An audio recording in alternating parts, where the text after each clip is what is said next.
Hi అండి. అందరూ బాగున్నారనుకుంటున్నాను. ఇంకా బాగుండాలని మనస్ఫూర్తిగా కోరుకుంటూ welcome back to our channel. ఏం చేస్తున్నారు? ఎలా ఉన్నారు? కింద కమెంట్‌లో చెప్పండి. ఈ వీడియో 26 జనవరి అండ్ 27 2 డేస్‌ది వ్లాగ్ ఇంక్లూడ్ చేస్తాననమాట. ఆల్రెడీ ఇక్కడ ప్లే అయ్యే షార్ట్ వీడియో మీరు చూసే ఉంటారు. నేను 26 జనవరి రోజు ఆఫ్టర్‌నూన్ అలా పోస్ట్ చేశాననమాట. ఎవ్రీ ఇయర్ లాగే మీతో షేర్ చేసుకోవడం నాకు అలవాటే గదా! సరే ఎవరైనా మిస్ అయ్యుంటే ఇక్కడ చూస్తారు అని చెప్పేసి బ్లాగ్‌లో ఇంక్లూడ్ చేశా. శ్రీశైలం వెళ్ళొచ్చిన తర్వాత అంటే ఫ్రైడే, సాటర్డే నైట్ కల్లా వచ్చేసాము. మళ్ళీ సండే రథసప్తమి ఉండింది. ఇంకా మండే రోజు 26 జనవరి అనుకుంటా. ఇంకా ఇదిగో అందరం ఆల్మోస్ట్ అనుకోకుండా వైట్ కలర్ థీమ్‌లోనే వచ్చాము. చాలా బాగా అనిపించింది. ఈ సెలబ్రేషన్స్‌లో పార్టిసిపేట్ చేయడం నాకు గూడా భలే ఇంట్రెస్ట్ అనమాట. ఇక్కడ నేను ఒక మంచి రాగి సూప్ చేస్తున్నాను. ఫస్ట్ అయితే ఒక బౌల్ పెట్టేసి కొంచెం ఆయిల్ వేసి జీలకర్ర వేసుకున్నాను. ఇంకా తర్వాత సన్నగా కట్ చేసిన పచ్చిమిర్చి, ఆనియన్, కరివేపాకు, అలాగే చిన్నగా కట్ చేసిన క్యారెట్, కార్న్ పీసెస్ ఇవన్నీ గూడా వేసుకున్నాననమాట. అంటే వెజిటబుల్స్ అవి ఎక్కువగా ఇంక్లూడ్ చేద్దాం ఇందులో అన్నట్టుగా ఇవన్నీ వేసుకున్నా. కొద్దిగా అలా వేగాయో లేదో ఇంకా తర్వాత మిరియాల పొడి వేసుకున్నా అనమాట. మిరియాలు ఎప్పుడే గానీ నేను ఇంట్లోనే గ్రైండ్ చేసి పొడి చేసి పెట్టుకుంటాను. అందులో కొంచెం సాల్ట్ యాడ్ చేసేసి ఇక్కడ నేను 2 కప్పుల వాటర్ తీసుకున్నా. ఈ కప్పుతోనే 2 కప్పుల వాటర్ వేశాను గదా! 2 స్పూన్ల రాగి పిండిని సెపరేట్ వాటర్‌లో ఇలా మిక్స్ చేసుకుంటున్నా. ఇదంతా లంప్స్ అవి లేకుండా మిక్స్ చేసేలోగా అక్కడ వాటర్ అంతా చక్కగా మరిగిపోతున్నాయన్నమాట. ఇప్పుడు కొంచెం స్టవ్ అనేది చిన్నగా చేసేసి మనం కలిపి పెట్టుకున్న రాగి పిండిని అందులో యాడ్ చేసుకొని కలిపేసుకుంటే సరిపోతుంది. ఇది కాస్త చిక్కబడిపోతుంది. అలాగే ఇంకా ఏమైనా కుక్ అయ్యేదున్నా కొద్దిసేపట్లో మూత పెట్టేసామంటే అది కూడా కుక్ అయిపోతుంది. ఇలా చిక్కగా వస్తుందనమాట. చాలా బావుంటుంది టేస్ట్ అయితే. ఇంకా చూసారు కదా! నేను స్పైస్ కోసం అయితే ఫస్ట్ కొంచెం పచ్చిమిర్చి వేసుకున్నాను. ఆ తర్వాత మిరియాల పొడి. ఇంకా ఫైనల్‌గా స్టవ్ ఆపేసే ముందు కాసంత కొత్తిమీర, ఆ తర్వాత స్ప్రింగ్ ఆనియన్ అదే ఉల్లికాడలు వేసుకున్నాను చిన్నగా కట్ చేసి. కంప్లీట్‌గా అంటే ఒక లైట్ రూమ్ టెంపరేచర్‌కి వచ్చిన తర్వాత నిమ్మరసం వేసుకుంటే సరిపోతుంది. ఇది తీసుకోవడం వల్ల టమ్మీ ఫుల్‌గా ఉంటుంది. అలాగే కొంచెం హెల్తీ గూడా గదా! వెజిటబుల్స్ ఉన్నాయి, రాగి ఉంది. అలా పిల్లలకి నేను మార్నింగ్ టైమ్స్ ఎప్పుడైనా స్కూల్‌కి ఇలాగే చేసి పెడుతూ ఉన్నాననమాట. ఇంకా ఇవాళ సింపుల్‌గా ఇదే బ్రేక్‌ఫాస్ట్ అయిపోయింది నాకు, మా వారికి. పెద్దబ్బాయేమో స్కూల్‌కెళ్ళిపోయాడు. చాలా ఈజీ రెసిపీ. ఒకసారి ట్రై చేసి పెట్టండి. ఇంట్లో అందరికీ చాలా బాగా నచ్చుతుంది. ఇంకా తర్వాత మేమేమంటే షాపింగ్‌కొచ్చున్నాము. ఇది వనస్థలిపురం పనామా ఉంది కదా! అక్కడ ఉన్న ఆర్ఎస్ బ్రదర్స్ అనమాట. మాకు దగ్గర పట్ల ఉండింది అంటే నేను ఈ మధ్య 2, 3 టైమ్స్ ఇక్కడికే వచ్చానులెండి. ఇంతకుముందు ఫ్యామిలీతో వచ్చాను. తర్వాత ఫ్రెండ్‌తో వచ్చాను. మళ్ళీ ఇప్పుడు నేను మా హస్బెండ్ వచ్చామనమాట. అయితే కొంచెం శారీస్ కావాల్సిందుండే. ఇంక అందుకని చెప్పేసి సరాసరి వచ్చేసాము. ఏం తీసుకున్నాననేది నేను ఈ వీడియోలో ఇంక్లూడ్ చేస్తాను. కొంచెం ఇంట్రెస్ట్ ఉంటది కదా! కొత్తగా ఏమొచ్చాయో చూడాలి అనిపిస్తుంది. అది కూడా నేను అంటే హెవీ రేంజ్‌లో కాదు. ఎందుకంటే రీసెంట్ డేస్‌లోనే పెళ్లి హడావిడి ఉందని, అదని ఇదని బాగానే కొంచెం షాపింగ్ ఎక్కువైపోయింది.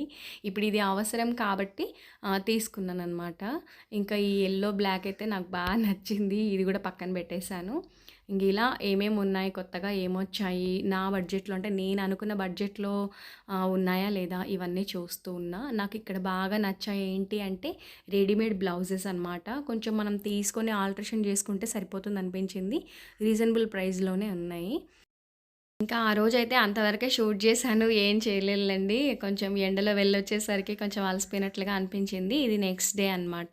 ఇంక ఈరోజు కొంచెం స్పెషల్‌గా డిన్నర్ ప్లాన్ చేయాలి. రథసప్తమి రోజు వెజ్ అయింది. మళ్ళీ నెక్స్ట్ డే కూడా వెజ్జే అయింది. అంటే మండే కదా! నేను నాన్ వెజ్ తినననమాట. అందుకని చెప్పేసి ట్యూస్‌డే రోజు కొంచెం బిర్యానీ అడిగారు.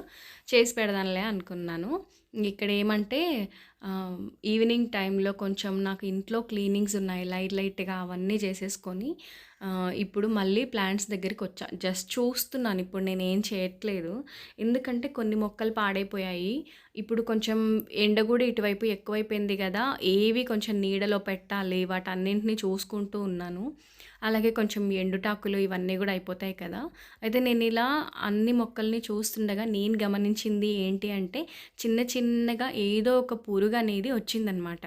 కొంచెం ఈ మధ్య నేను పట్టించుకోవడం మానేశాను గదా! మా హస్బెండ్, పిల్లలు వాటరింగ్ చేయడము ఇదే సరిపోయింది. నేను జస్ట్ ఏమైనా తులసమ్మ దగ్గర ఏదో ఒక చిన్న ముగ్గు ఇలా వేసుకోవడం, దీపారాధన చేసుకోవడం అంతవరకే. ఇంక నేను పెద్దగా పట్టించుకోవట్లేదు. ఇదిగో ఇక్కడ పురుగైతే వచ్చి ఆకుల్ని మొత్తం తినేస్తుంది. ఇప్పుడిప్పుడే చూసుకుంటున్నా. ఇంకా ఇదొక్కటి ఉందనుకోండి, మళ్ళీ పక్కనున్న ప్లాంట్స్‌కంతా పాకి మొత్తం తిని పెట్టేస్తుందనమాట. అందుకని సరే ఇది కొంచెం ఇక్కడ ప్లాంట్స్ గూడా మొత్తం మార్చేసి తీసేయాలనుకుంటున్నాను. చూడాలి ఇది ఎప్పటికవుతుందో. మేబీ నెక్స్ట్ వీక్ చేస్తాననుకుంటున్నాను. ఈ ప్లాంట్ చూసారు గదా! ఎంత క్యూట్ ఉందో. ఇది తెచ్చినప్పటి నుంచి ఫ్లవర్స్ వస్తూనే ఉన్నాయండి. నేనెప్పుడు మొక్కలు తీసుకున్నా ఇది షేడ్‌లో పెట్టాలా? లేదంటే ఎండలో పెట్టాలా? అని వాళ్ళని అడిగి మరీ అన్నీ చూసుకుంటూ ఉంటాననమాట. కొత్తగా వచ్చిన కలెక్షన్ ఏంటో చూపిస్తాను. అలాగే నేను 2 చీరలు తీసుకుందామని వెళ్ళి 3 చీరలు తీసేసుకున్నాను. ఒకటి బాగా నచ్చేసింది. అవసరం లేకపోయినా తీసేసుకున్నాను. ఇంకేమంటే అకేషన్ ఉందనమాట. ఇంట్లో చిన్న పూజ ఉంది. అలా అవసరం అని చెప్పి తీసుకున్నాను. ఇది మెరూన్ షేడ్ కాదు. Red and light baby pink షేడ్‌లో వచ్చింది. శారీ అంతా ఇలా రన్నింగ్‌లో ఉంది. చెప్పడం మర్చిపోయాను. ఈ ఫ్యాబ్రిక్ వచ్చి ఇలాచీ సిల్క్ అంట. అసలు ఏం పేర్లొచ్చాయో గదా! కొత్త కొత్తగా. ఇంతకుముందు స్పేస్ సిల్క్ అనొచ్చింది. ఇప్పుడు ఇలాచీ సిల్క్ అంట. అయితే చాలా లైట్ వెయిట్ ఉంది. ఇలా జారిపోతుందనమాట. మెత్తగా గూడా ఉంది. కంఫర్టబుల్ అనిపించింది ఫ్యాబ్రిక్ నాకు. శారీ మొత్తం అలా రన్నింగ్ రావడం వల్ల బ్లౌజ్ అనేది ప్లెయిన్‌గా ఇచ్చాడతను. బావుంది. ఇందులో కలర్ ఆప్షన్ గూడా బానే ఉండింది. బ్లూకి మెహందీ కలరు, అలాగే పర్పుల్‌కి లైట్ బ్లూ కలరొచ్చింది. ఇంకొకటి అంతేం నచ్చలేదు. బట్ ఈ కలర్ బావుందనిపించింది. చిన్నగా ఇలా స్టోన్స్ అంటించి ఉన్నాయన్నమాట. ఇది కొంచెం డిఫరెంట్ లుక్ ఉంది. కొంచెం ఫ్యాన్సీ టైప్ అనుకోవచ్చు. ఇలా ఉందన్నమాట చీరైతే. ప్రైస్ వచ్చి 850 పడింది. ఓకే. రీజనబుల్ ప్రైస్ అనిపించింది ఇదొకటి. ఇంకొకటేమంటే ఒక చిన్న మొక్కుంది. ఆ మొక్కు తీర్చుకోవడం కోసం అని చెప్పి ఈ చీర తీసుకున్నాను. మీరు ఇందాక గమనిస్తే ఆ శారీ నేను ఒంటి మీద వేసుకోలేదు. ఈ శారీ గూడా నేను ఒంటి మీద వేసుకోవట్లేదు. అందుకని చెప్పేసి చూపిస్తున్నా జస్ట్ అలాగా. ఇదేమంటే బిస్కెట్ కలర్‌కి బచ్చల పండు పింక్ అంటారు గదా! అలాంటి ఒక పింక్ బావుంది. మీకు కెమెరా క్యాప్చర్ చేయకపోవచ్చు. కానీ బయట చూస్తే భలే ఉందనమాట ఇలా. శారీలో పైన చిన్న బార్డర్ వచ్చింది. కిందేమో పెద్ద బార్డర్ వచ్చిందనమాట. బాందిని ప్రింట్ వచ్చేసింది. బాందిని అనేది మనకు ఎప్పటికి ట్రెండింగే గదా! ఏమో ఆ ప్రింట్సే బాగా నచ్చుతాయి. బ్లౌజ్ ఏమో ఇలా ప్లెయిన్‌గా ఇచ్చారనమాట.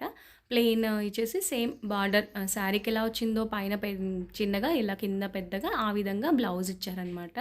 ఇది గూడా ప్రైస్ ఎక్కువేం లేదండి. జస్ట్ 550యో, 600 ఏమో పడినట్లుంది అంతే. ఇప్పుడు నేను తీసుకున్న ఈ 3 శారీస్ కూడా లైట్ వెయిట్ అనమాట. హెవీ వెయిట్ అలా నేను తీసుకోనసలు. ఇదేమంటే యెల్లోకి బ్లాక్ కాంబినేషన్.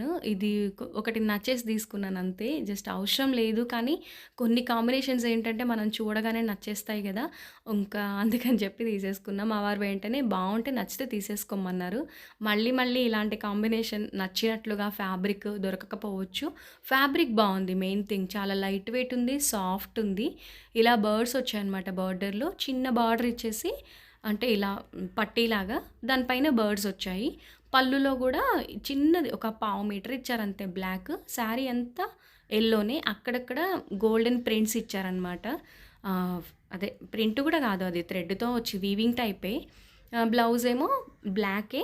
దాంట్లో సేమ్ వీవింగ్ ఇలాగొచ్చేసి చిన్న బార్డర్, కింద పెద్ద బార్డర్ హ్యాండ్‌కి అలాగ ఇచ్చారనమాట. ఒకవేళ మనం మిడిల్‌లో ఈ ఫ్యాబ్రిక్ నచ్చకపోతే వేరే ప్లెయిన్ ఫ్యాబ్రిక్ వేసుకొని కూడా ఈ హ్యాండ్స్‌ని యాడ్ చేసి స్టిచ్ చేయించుకోవచ్చు. బానే ఉంటుంది. ఈ యెల్లో ఎవ్వరికైనా నప్పేస్తుంది. ఎలాంటి స్కిన్ కలర్ వాళ్ళకైనా ఈజీగా నప్పేస్తుందనమాట. ఇప్పుడు యెల్లోలో కూడా చాలా షేడ్స్ ఉంటాయి గదా! అంటే పసుపు యెల్లో అని చెప్పేసి, అలాగే మస్టర్డ్ యెల్లో, మ్యాంగో యెల్లో ఇలా టైప్స్ ఉంటాయి. ఇంక ఇదైతే ఎంత బావుందంటే అంత బావుంది. నాకు వెంటనే ఇలా వేసుకొని చూడాలి అని అనిపించేసింది. మనం ఎప్పుడే గానీ చీరలు తీసుకునేటప్పుడు వాళ్ళ దగ్గర గూడా ఏమైనా డ్యామేజెస్ ఉన్నాయా ఏంటి అని మనం ఈ శారీ కన్ఫర్మ్‌గా తీసేసుకుంటాము అంటే వాళ్ళు గూడా మొత్తం ఓపెన్ జేసి చూపిస్తారు. నేను అంతే కొంచెం ఓపికగా అన్నీ చూసే తీసుకుంటాను ఒకేసారి. ఎందుకంటే నచ్చి తీసుకున్నప్పుడు మళ్ళీ ఎలాంటి ఇబ్బంది ఉండగూడదు గదా! అలాగనమాట. ఇంకిక్కడ బిర్యానీ రెసిపీ అనేది స్టార్ట్ చేసేసాను. ఎందులో అయితే కుక్ చేస్తానో చికెన్ అనేది డైరెక్ట్ అందులోనే కలిపేస్తున్నానిక్కడ. పచ్చిమిర్చి చీలికలు, అల్లం వెల్లుల్లి పేస్ట్, పసుపు, ఉప్పు, కారము, ఇంకా కారం అనేది చికెన్ క్వాంటిటీకి తగ్గట్టుగా ఇక్కడ నేను కేజీ చేస్తున్నాననమాట. ధనియా పౌడర్‌లోనే నేను గరం మసాలా గూడా వేసి పట్టేస్తాను. అది కొంచెం. అలాగే పెరుగు వేసుకున్నాను. సన్నగా కట్ చేసిన ఇంకా పుదీనా అలాగే కొత్తిమీర కూడా కొంచెం మనం బ్రౌన్ ఆనియన్స్ చేసుకుంటాం కదా, ఆ ఆయిల్ని నేను బిర్యానీకి అంతా వాడేస్తాను. అంటే ఆ ఫ్లేవర్ది ఆయిల్ బాగుంటుంది. ఆ ఆయిల్ కొంచెం యాడ్ చేసేసి నిమ్మరసము అలాగే బ్రౌన్ ఆనియన్స్ కూడా వీటన్నింటిని ఫస్ట్ నేను ఒక మసాలా లాగా కలిపేసుకుంటున్నాను. ఇదంతా ఒకసారి కలిపేసిన తర్వాత ఇంకా ఫ్రెష్గా కడిగి పెట్టుకుంటాం కదా చికెన్, వాటర్ అది లేకుండా మొత్తం వడలిపోయిన తర్వాత ఇందులో వేసి కలుపుకున్నాం అనుకోండి బావుంటుంది. మనకు వాటరీ వాటరీగా ఉంటే గూడా అంత బాగా అనిపించదు. మొత్తం ముక్కలకి పట్టేలాగా ఇలా కలిపేసి పక్కన పెట్టేస్తాను ఒక 1 అవర్ వరకు. ఇంకా తర్వాత ఇక్కడ రైస్ కూడా కడిగి పెట్టేసాను వెంటనే. ఇక్కడ నేను బాస్మతి రైస్‌తో చేస్తున్నాను. రైస్ కుక్ చేయడానికి ఒక గిన్నెలో వాటర్ తీసేసుకొని కొంచెం ఎక్కువ క్వాంటిటీలో అందులో సాల్ట్, అల్లం వెల్లుల్లి పేస్ట్, కొంచెం బిర్యానీ మసాలా ఉంటాయి కదా, అంతా చెక్క, లవంగా, ఇలాచీ, లైట్‌గా షాయి జీరా ఇవన్నీ కూడా వేసేసుకొని అప్పుడు అందులో కొంచెం ఆయిల్ కూడా వేసేసి బాయిల్ చేస్తూ ఉంటాను. ఇటు వాటర్ అవుతా ఉంటది కదా, అటువైపున చికెన్ కూడా కుక్ చేయడం స్టార్ట్ చేస్తాను. రైస్ కూడా మనకు ఒక 70% అలా కుక్ అయిన తర్వాత వంపేస్తాం కదా, వాటర్ అంతా కూడా తీసేసి ఇలా దమ్ పెట్టేసుకోవడమే. యాక్చువల్‌గా నేను ఈ క్లిప్పింగ్స్ అన్నీ చాలా పర్ఫెక్ట్‌గా షూట్ చేశాను అనుకున్నాను కానీ మిస్ అయిపోయిందండి. అడుగున రైస్ వేసుకున్నాను కొంచెం, ఆ తర్వాత లైట్‌గా చికెన్, మళ్ళీ ఒక లేయర్ రైస్, మళ్ళీ చికెన్, లాస్ట్ లేయర్‌లో రైస్ అనమాట. ఆ మిడిల్‌లో కొద్ది కొద్దిగా కొత్తిమీర, బ్రౌన్ ఆనియన్స్ కూడా వేసుకున్నాను. ఫైనల్‌గా గార్నిషింగ్ కోసమేమో ఇక్కడ కొత్తిమీర, లైట్‌గా పుదీనా కాస్త తక్కువ వేసుకుంటాను. ఇంకా ఇప్పుడు బ్రౌన్ ఆనియన్స్, ఇంక ఇది మన ఇష్టం అనమాట. ఆ ఫ్లేవర్ బావుంటుంది. మెయిన్ థింగ్ బిర్యానీకి ఫ్లేవర్ ఇచ్చేదే బ్రౌన్ ఆనియన్. ఫైనల్‌గా కొంచెం నెయ్యి, ఇక్కడ నేను ఫుడ్ కలర్ అది యాడ్ చేయలేదు, అవసరం లేదు. ఇలాగే ఒక 10 మినిట్స్ హై ఫ్లేమ్‌లో, ఒక 5 మినిట్స్ మీడియంలో, ఒక 5 మినిట్స్ సిమ్‌లో పెట్టుకుంటే బిర్యానీ అనేది రెడీ అయిపోతుంది.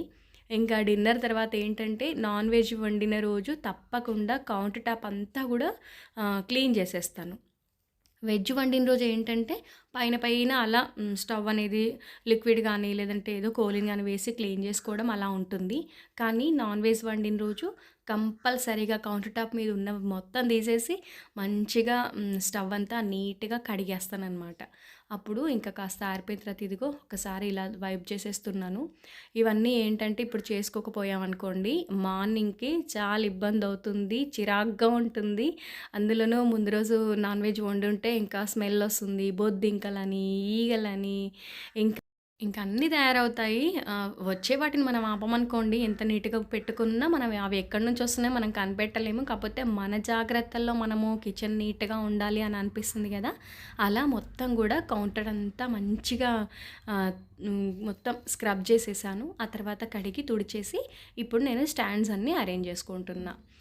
అయితే ఎక్కువగా ఈ గ్లాస్ టాప్ స్టవ్‌ని కడగకూడదనమాట. ఎక్కువ కడిగితే ఏమవుతుందంటే ఆ ఫ్లేమ్ అది ఇబ్బందవుతుంది. అందుకని చెప్పేసి జస్ట్ ఎప్పుడైనా వైప్ చేస్తూ ఉంటాను. ఇలా వీక్లీ వన్స్ ఆర్ ట్వైస్ మొత్తం కడిగేస్తాననమాట. చెప్పాను కదా, కౌంటర్ టాప్ మీద ఉన్నవి మొత్తం తీసానని చెప్పేసి మళ్ళీ ఎక్కడివక్కడ ఆర్గనైజ్ చేసేసుకుంటున్నా. ఈ కార్నర్‌లో నాకు గోమాత పెట్టడం అంటే మహా ఇష్టము. అందుకని చెప్పేసి అన్నీ ఒకసారి అలా వైప్ చేసేసి మళ్ళీ ఎక్కడివక్కడ సర్దుకుంటున్నా. ఈ సిల్వర్ బాక్స్ ఏంటంటే ఒక ఫ్రెండ్ నాకు గిఫ్ట్ చేసిందనమాట. అది అంటే ఆర్నమెంట్స్ బాక్స్ కావచ్చు, ఎలా అయినా యూజ్ చేయొచ్చు. ఇది నాకు కొంచెం ఎదురుంగా ఉంటే బావుంటుందని చెప్పేసి అక్కడ పెట్టేసుకున్నా. యాజ్ యూజువల్ నా మనీ ప్లాంట్ వాటర్‌లో పెంచుకున్నదే ఇదైతే, మట్టిలో అలా ఏం పెట్టలేదు. జస్ట్ ఊరికే అలా ఎప్పుడూ ఉంటుంది కదా, దాన్ని మళ్ళీ ఇక్కడ పెట్టేశాను. ఇక్కడ పెట్టిన బండిని తీసేసాననమాట. చిన్న బండి ఉండిందిగా మన దగ్గర, అది పక్కన పెట్టేశాను ఈసారికి. అటువైపు కౌంటర్ టాప్ పైన పెట్టుకుందాం అని చెప్పేసి ఫైనల్‌గా అయితే మొత్తం ఇలా నీట్‌గా సర్ది రేపటి కోసం ఈరోజే చేసి పెట్టేసుకున్నాననమాట. ఇలా ఉంటే ఏంటంటే మనకు నెక్స్ట్ డే వంటకి ఇబ్బంది ఉండదు. ఇటు కిచెన్ కూడా మార్నింగ్ ఫ్రెష్‌గా వంట అనేది స్టార్ట్ చేసేయొచ్చు. ఇంకా ఒకేసారి నేను అటు షింక్ కూడా నీట్‌గా కడిగేసాననమాట. వీక్లీ వన్స్ అలాగా మొత్తం డ్రైన్ క్లీనర్ ఉంటుంది కదా, అది పౌడర్ వేసేసి లైట్‌గా హాట్ వాటర్ వేసామంటే మనకు షింక్ కూడా స్మెల్ అది రాకుండా నీట్‌గా ఉంటుంది. మరి కిచెన్ అనేది నీట్‌గా ఉండాలంటే ఇలాంటి క్లీనింగ్ హ్యాబిట్స్‌ని మనం అలవాటు చేసుకోవాలి. అప్పుడే మన కిచెన్ అనేది ఎప్పుడూ నీట్‌గా ఉంటుంది. ఈ వీడియో అనేది ఇక్కడితోనే ఎండ్ చేసేస్తున్నాను. వీడియో ఇంతవరకు చూసారు అంటే మీకు ఏదో ఒక పాయింట్ నచ్చే ఉంటుంది కదా, నచ్చుంటే డెఫినెట్‌గా ఒక లైక్ ఇవ్వండి. ఎవరైనా కొత్తగా వ్యూ చేస్తుంటే సబ్స్క్రైబ్ చేసుకొని డైలీ ఫాలో అవ్వండి. మరొక మంచి వీడియోతో మళ్ళీ మీ ముందుంటాను. రాగి సూప్ తప్పకుండా ట్రై చేసి ఎలా వచ్చిందో కామెంట్‌లో చెప్పండి. బాయ్ అండి.